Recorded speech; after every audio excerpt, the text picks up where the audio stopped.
మనకు కార్లో వచ్చి ఇటు పక్క మీడియా కంట్రోల్స్ వస్తాయి, ఇటు పక్క క్రూయిజ్ కంట్రోల్స్ వస్తాయి. కానీ కొన్ని కార్లకే వస్తున్నాయి క్రూయిజ్ కంట్రోల్, చాలా కార్లకి క్రూయిజ్ కంట్రోల్ లేదు.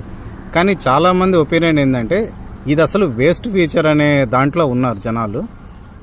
అసలు దీనికోసం నువ్వు ఎందుకు అంత డబ్బు పెట్టావు అనే వాళ్ళు కూడా ఉన్నారు.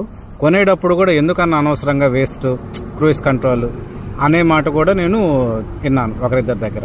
సో ఇక్కడ పాయింట్ ఏంటంటే, నేను కొన్న తర్వాత నేను యూజ్ చేస్తున్నా క్రూయిజ్ కంట్రోల్. ఒక 100 స్పీడ్ వెళ్ళినప్పుడు ఈ బటన్ క్లిక్ చేసామంటే క్రూయిజ్ అనేది స్టార్ట్ అవుతుంది. సో ఈ బటన్ క్లిక్ చేసిన వెంటనే దానికి లాక్ అవుతుంది అనమాట. సో 100 స్పీడ్లో వెళ్తూ ఉంటుంది. మనకి ఏదైనా వెహికల్స్ అట్లా వచ్చినప్పుడు కొంచెం మన సైడ్ అటు ఇటు తిప్పుతాము, అండ్ తర్వాత వచ్చి బ్రేక్ వేసినప్పుడు ఆటోమేటిక్గా డౌన్ అవుతుంది. ఆ తర్వాత క్రూయిజ్ కంట్రోల్ ఆఫ్ అవుతుంది, మళ్ళీ రీయాక్టివేట్ చేసుకోవాలి. సో ఒక చిన్న ఈ మెథడ్ అనేది చేత కాక ఇది ఒక వేస్ట్ ఫీచర్ అనే దానికి వెళ్ళిపోయారు. నెక్స్ట్ ఇంకో షార్ట్ కూడా పెడతారు.